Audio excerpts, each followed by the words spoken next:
Before the U.S. captured Venezuelan President Nicolás Maduro in an overnight military operation, he led the country for more than a decade. Since 2019, the U.S. and dozens of other nations have refused to recognize Maduro as Venezuela's legitimate president.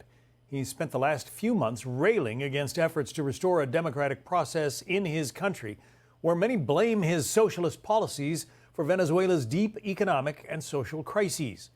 For more on Venezuela under Maduro, let's bring in Jorge Jraissati, a Venezuelan native and president of the Economic Inclusion Group.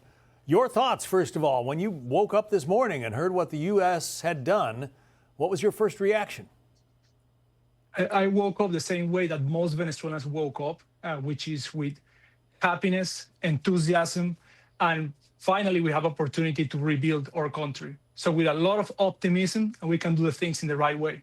There are millions of Venezuelans who have fled that country, fled the Maduro regime. Do you see those people going back? Many people will come back because everybody wants to be in their homeland. Everybody wants to be in their country. And even if the people that don't come back, they will want to bring investment to Venezuela. And they have all this knowledge that they acquire outside Venezuela. They want to bring it to Venezuela so we can rebuild our financial system, so we can rebuild our energy system, and that we can rebuild our country. 8 million people have left. This is roughly a third of our population. So it's a drastic change for the future. You are an economist, first and foremost. Your country, your home country, is one of the richest, I think the richest in the world when it comes to its oil reserves, and yet it has become impoverished over the last 3 decades. Explain why. Yeah, Venezuela used to be one of the 20th richest countries in the world, imagine, and now it's one of the poorest. We used to produce 3.5 million barrels of oil. We now produce less than 1 million. So how this happened is a combination of extreme corruption, extreme mismanagement, and socialist thinking at all levels of governance. They destroyed the private sector, so they collapsed 70% of our economy in 10 years. And they also collapsed the most profitable sector, which is the energy business. I remember a clip that we ran when Hugo Chavez was still in power there before he died. He's standing in the middle of a square and he's pointing at various businesses around the square and saying, apropiado, apropiado, apropiado, meaning the state is going to appropriate your business. We're just going to take it from you. He did that with impunity, and Nicolás Maduro, the same thing in his footsteps.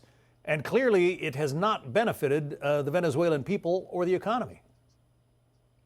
Yes, Chavez and Maduro, they implemented all the socialist policies that you can imagine. As you mentioned, they did widespread expropriation. So they expropriate thousands of farms, of businesses, and many people, my family members, were expropriated back in the day. So it's something that happened to many Venezuelans. They also imposed currency controls throughout the economy. So nobody could buy dollars freely. They had to go through bureaucrats to do so. They also put production quotas so that your factories have to produce whatever the government tells you. And finally, they put price controls throughout the economy. So they put fixed margins throughout the economy, margins that were below inflation rate.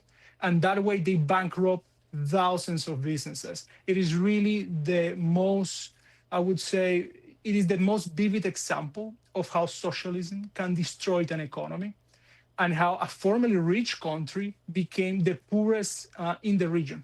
We have just a few seconds left, but given what happened overnight, are you optimistic or maybe a little concerned about what happens next?